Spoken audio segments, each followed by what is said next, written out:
하나님의 사랑과 은총이 여러분이 넘치시기를 축원합니다. 은혜와 평강이 함께 하시고 은혜와 진리가 함께 하시는 우리 귀한 성도님들 되시기를 바랍니다.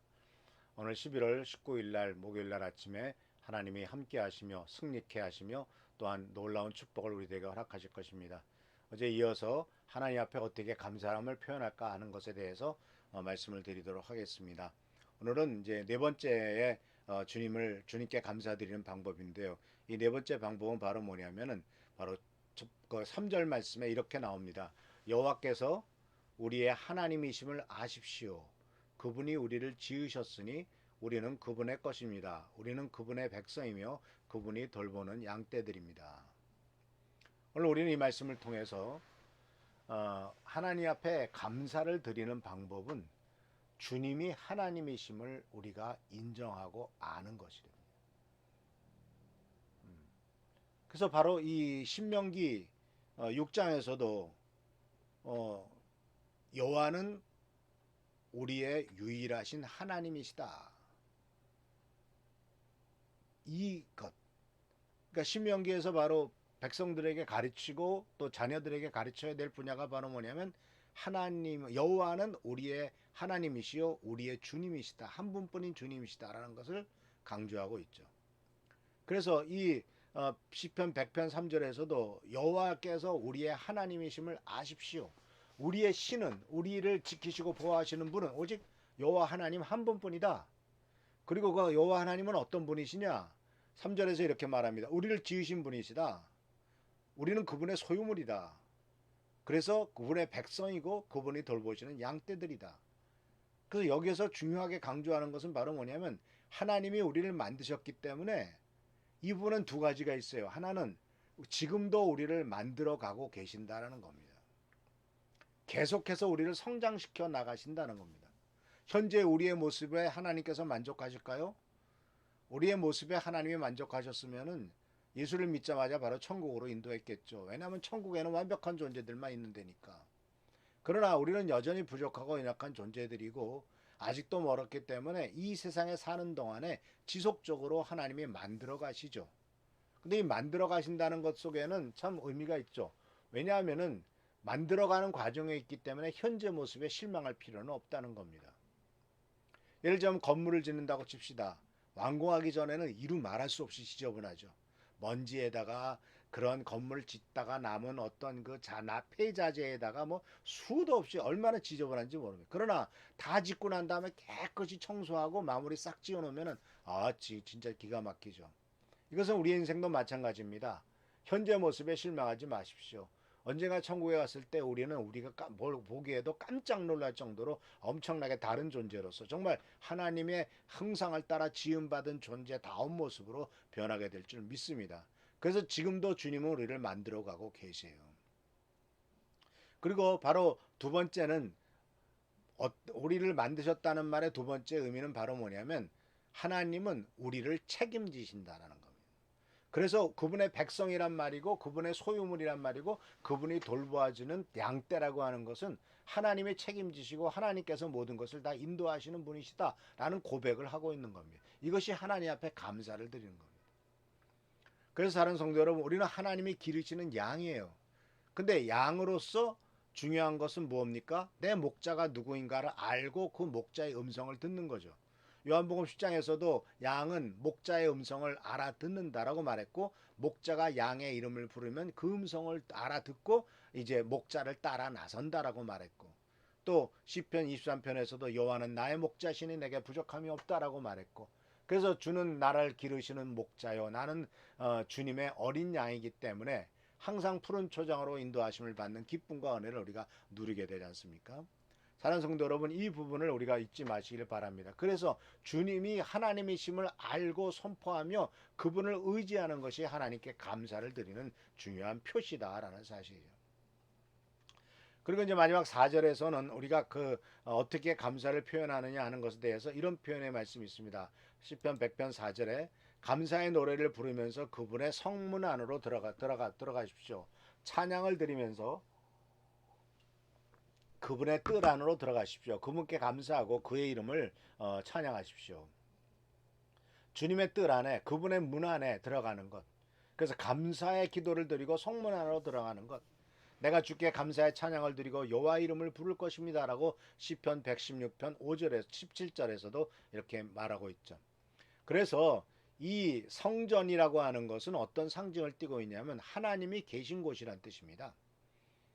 그 주님이 계신 곳은 어디든지 이제 성전이란 얘기죠. 그러니까 성전에 들어간다는 것은 무슨 뜻이냐면 하나님의 현존과 임재 앞에 들어간다는 사실이죠. 근데 우리가 알다시피 예수님이 십자가에 달려 돌아가실 때 성전 휘장을 찢어 놓음으로써 우리들은 언제든지 주님 앞에 나갈 수가 있게 됐지 않습니까? 그래서 사실 여러분과 제가 어느 곳에 있든지 간에 눈을 감고 하나님 찾으면 그것이 바로 주님이 계신 곳이라면 그것은 바로 주님 앞에 나아가는 것이고 우리는 하나님께 감사함으로 찬양의 기도로서 그분 앞에 들어가야 된다는 것이죠. 그렇기 때문에 빌립보서 4장에서도 너희에 필요한 것을 감사함으로 하나님 앞에 아뢰라고 말했죠.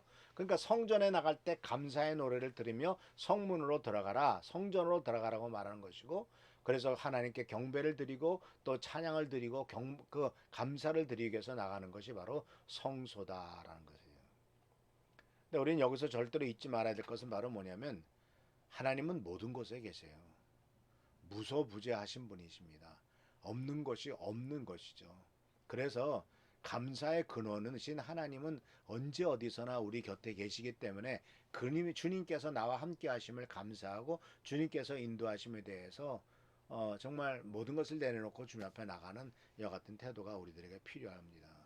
그래서 사랑하는 성도 여러분, 우리들은 참 걱정을 많이 합니다. 그런데 바로 우리가 걱정하는 것처럼 또는 우리가 주님에 대해서 보여주는 태도처럼 하나님이 우리들을 대했다면 어떨까요? 아주 큰일 나겠죠. 그죠? 그리고 또 바로 우리가 하나님 앞에 우리의 삶을 드리는 것처럼 같은 모양으로 같은 내용으로 하나님이 우리의 것을 채워주신다면 어떻게 될까요? 우리가 하나님 앞에 감사하고 봉사하는 것 드린 만큼 하나님이 우리를 채워주신다면 어떻게 되겠냐 이거죠.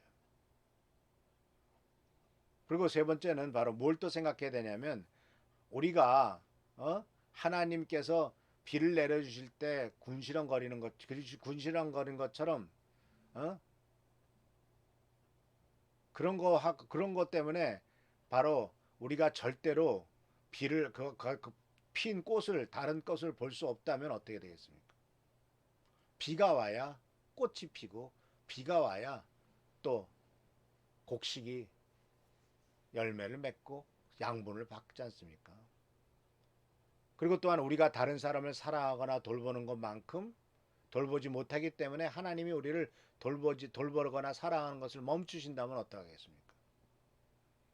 그리고 우리가 하나님께서 말씀하신 것을 듣기를 원치 않았다면 않았기 때문에 하나님이 우리들에게 당신의 메시지를 걷어가 버린다면 어떡하겠냐 이거예요. 그래서 우리들은 우리들의 행동에 대해서 하나님 앞에 감사드리지 못했을 때 하나님이 축복하시지 않는다면 어떡하겠느냐. 그리고 또한 바로 우리가 하나님께서 우리들에게 봉사하라고 섬기라고 그렇게 말씀하시는 것에 대해서 우리가 응답하는 방법대로 하나님께서 우리의 기도를 들어주신다면 그러니까 이런 모든 것들은 사실은 우리들은 주님 앞에 참 부끄럽다라는 사실이죠. 그래서 우리들은 이런 것 때문에 사실 걱정하지는 않죠. 왜냐하면은 우리는 그렇게 하지 못할지라도 하나님은 다 우리들을 축복하시고 인도하시는 분이시란 것을 아주 굳게 믿고 있기 때문에 그렇습니다. 하나님은 우리들이 생각하는 것보다도 훨씬 더 많이 주시고 또 많이 응답하시는 분이라는 사실을 우리는 절대로 잊지 마시기를 바랍니다. 그래서 감사의 마음으로 주님 앞에 나아가고 항상 주님이 베풀어 주신 것에 잊지 마시고 하나님 앞에 감사의 마음이 넘쳐나는 우리 귀한 성도님 되시기를 축원합니다. 하나님께서 오늘도 함께 하시며 여러분께 은혜와 은총을 베푸실 것입니다. 기도하겠습니다. 좋으신 주님 은혜를 감사합니다. 하나님 우리를 사랑하시고 축복하십니다. 우리가 행한 대로 갚지 않으시고 우리의 생각대로 우리들을 대하시지 않습니다. 주님 우리를 불쌍히 여긴 것을 감사드리고 또 항상 사랑으로 베푸신 것을 감사드립니다. 은혜와 은총이 넘치도록 하시고 모든 일에 부족함이 없도록 지켜 보살펴 주시옵소서. 함께 하시고 도와주시길 간절히 바라옵고 예수 그리스도의 이름으로 축복하며 간절히 기도하옵나이다. 아멘.